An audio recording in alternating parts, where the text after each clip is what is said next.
on avait cet enjeu de prospection qui va reprendre la main sur cette partie outbound. Et donc on avait dans la liste Sales Love de nouveau, Human Linker, Lemlist et Outreach. On a décidé de bouger sur Sales Engagement de Salesforce. Et là, ça marchait pas trop. Et c'est là où ça a été un peu game changer, justement avec Lemlist, interface, SalesNav, un clic, 2 clics. En 25 secondes, je suis déjà au téléphone avec mon prospect. J'avais en moyenne, avant Lemlist, 2,3 meetings qui étaient bookés par account exécutif sur la partie outbound. Aujourd'hui, on dépasse les 4 et le vote a été très rapide, presque unanime, si je dois résumer, sur le choix de Lemlist.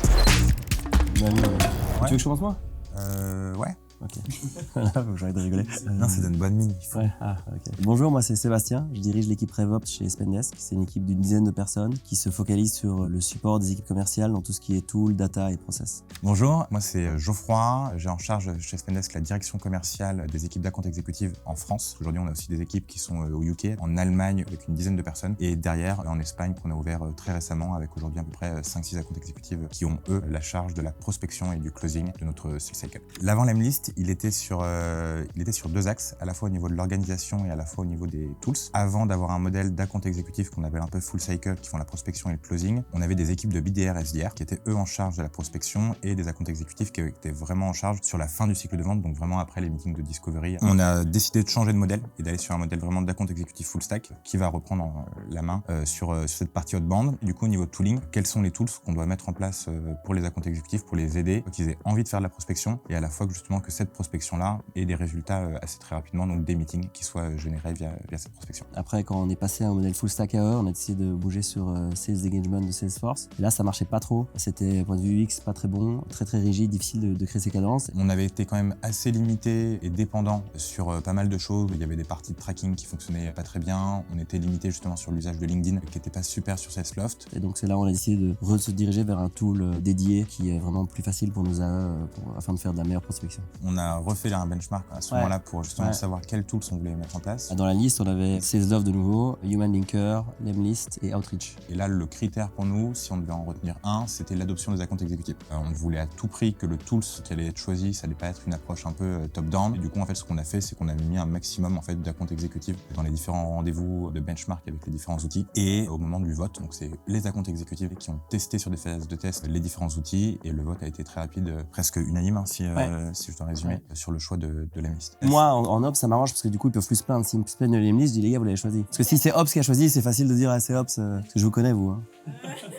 Et à partir du moment où en fait c'est les account exécutifs qui choisissent eux-mêmes cet outil-là, c'est-à-dire qu'on a déjà en fait des champions. Et directement en fait les sales vont avoir directement un relais au sein de leurs équipes sur l'usage. Moi, ce qui m'intéressait chez Lemlist, c'était 2 éléments. Un, c'est le waterfall enrichment, donc l'enrichissement de données, qui nous permettait aussi en même temps de couper un autre tool qu'on utilisait qui était plus cher et moins bon. On avait aussi testé sur un set de 400 data, voir combien de numéros et de contacts on trouvait avec Lemlist et avec notre ancienne solution. Avec Lemlist, ça marchait mieux, donc ça nous a permis de faire d'une pierre deux coups. Et la deuxième chose, c'est le fait de pouvoir appeler avec Lemlist. On le sait, on l'a vu avec plusieurs tools, quand on multiplie un peu les stacks c'est pour ça que d'outils, de temps en temps on commence à avoir des problèmes de disparité au niveau de la data, sur le tracking, sur le monitoring de la performance. Voilà, plus on arrive à unifier un peu le all-in-one, plus on va avoir une data qui va être accurate. Et comme tu dis, tu vois par exemple nos sales, ils peuvent appeler aujourd'hui via Aircall, via Lemlist, via Gmail, via leur téléphone. C'est tout des données qu'on doit syncer dans le CRM, qui sync à des schedules différents, des formats de données différents. Et donc c'est parfois difficile d'arriver à avoir traqué l'activité correctement, du nombre de calls, etc.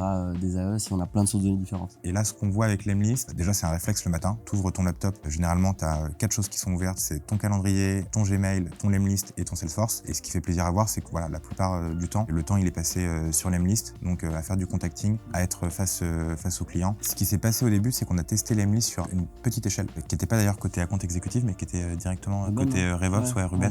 On a vu que ça fonctionnait et c'est en fait lui-même qui est devenu champion, qui a commencé à élargir avec d'autres licences, d'autres accounts exécutifs. Donc en fait, il y avait un peu la dimension POC qui a permis aussi justement que les graines soient plantées au fur et à mesure dans les équipes. Et c'est là où on a pu commencer à déjà avoir cette garantie. Ok, le tool, s'il n'est pas que beau en démo, derrière le branchement, ça fonctionne et l'usage de day-to-day va fonctionner aussi. Puis du coup, quand on l'a signé, on a eu direct accès à beaucoup de ressources de Tal, donc le CSM côté Lemlist, qui nous a accompagnés, qui a fait des trainings, plusieurs sessions différentes avec les accounts exécutifs en Angleterre, en France, et qui était disponible aussi pour répondre à nos questions. C'est un soutien rapide, efficace, qui fait que nous, on n'a rien à dire sur la qualité de la relation avec, et du support de de Lemlist. Nous, ce qu'on a aimé chez Lemlist particulièrement, c'est l'aspect multicanal, pouvoir faire des séquences avec dedans des calls, des emails, des messages LinkedIn. Quand je pense à Lemlist, maintenant je pense à déjà un account exécutif qui est particulièrement bon chez nous qui s'appelle Anton, qui est un pro de Lemlist. Il a une approche à faire ses cadences avec des arbres de décision presque à l'infini. Peu importe ce qui va se passer ou autre, il va y avoir une next step qui va être générée. C'est presque impossible aujourd'hui quand il commence une prospection que le compte ne soit pas au courant de qu'est-ce que fait Spendesk. Il a forcément eu de l'information sur tous les canaux. Après, il y a l'enjeu de trouver la donnée justement avec